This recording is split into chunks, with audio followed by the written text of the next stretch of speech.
My name is architect Pashmin Shah, co-founder of Amoeba Design from Pune.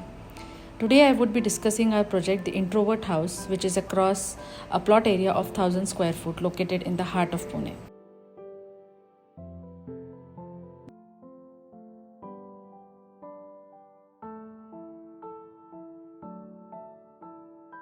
This row house is located in one of the most busiest neighborhood of Pune, where houses share walls and terraces peep into each other's life. Client is a very well-known cinematographer and comes from an extremely down-to-earth and close-knit family. He lives with his sister and mother. It was the only house in the surrounding when it was built in 1987, and you could see the hills beyond. However, as the decades went by, the most celebrated part of the house, the terrace, got encroached and was surrounded by buildings peeping into the house. Client's family used to spend a lot of their time on this terrace, which eventually tapered down. So the client's brief was pretty straightforward. He wanted a house which represents his close-knit family and somehow relive the memories of staying in that quiet house where they could use the terrace to its potential. The design process began addressing the terrace to bring it back to the active zone of the house, designing a space which can be private yet doesn't break the connection with the neighbors. The terrace is partly enclosed on the sides with layers of screens providing grades of privacy, textured light, and enclosure within the busy and urban environment.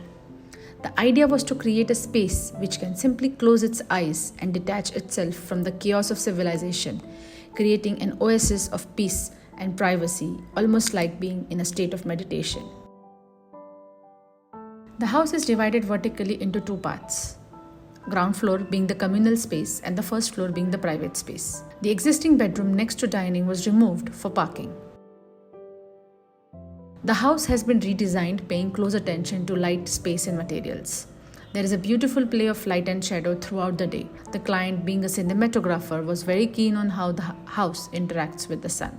Both bedrooms open up to the veranda and terrace above, providing opportunities for conversations to relax and unwind.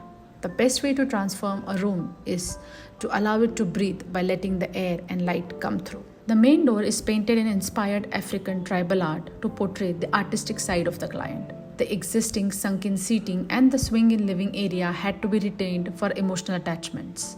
A loft is added above the swing, which acts as a transitional space for reading area, creating levels of interaction. The staircase risers are also painted with inspired tribal art. The private area of the first floor had two bedrooms, a mother's bedroom and the son's bedroom. Both of them shared a large terrace. This terrace was divided into two parts by extending the central bedroom wall. Hence, the mother's bedroom gets a private terrace with pergola screen, allowing partial visibility and at the same time providing security.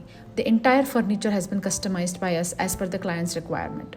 Teak wood and Jaisalmer has been used to add warmth to her bedroom.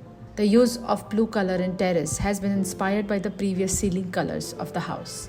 We strive to craft a space that adds rich texture and adapts a deeper meaning to the space. As a result, this crafted environment speaks of journey into time and space. The son's bedroom is extended in the terrace through veranda, blurring the lines between inside and outside. It was very important to identify the material palette as humble and honest, which comforts everyone. We stuck to the basic palette of black kadapa and elevated its individual value through design and craftsmanship for an artistic touch. The terrace is partly enclosed on the sides with layers of screens providing grades of privacy. One of the screens in the terrace is in form of a window. The two small arched windows have mirror on them, which when open in an angle lets you peek at the entire street outside. The brick screen allows partial visibility with a nice built-in seating for extended conversations. Light has been a very important controlling factor in the house. We fondly call this house as the house that sings with the sun. It defines and creates new spatial perception by the way it travels between nature and architecture. The way the sun casts its shifting shadow is an integral and intentional part of the design. We firmly believe that if you can create poetry through design, the sun will compose the song. In case you have any design queries, please post them in the comment section below and I would be happy to respond them as much as possible.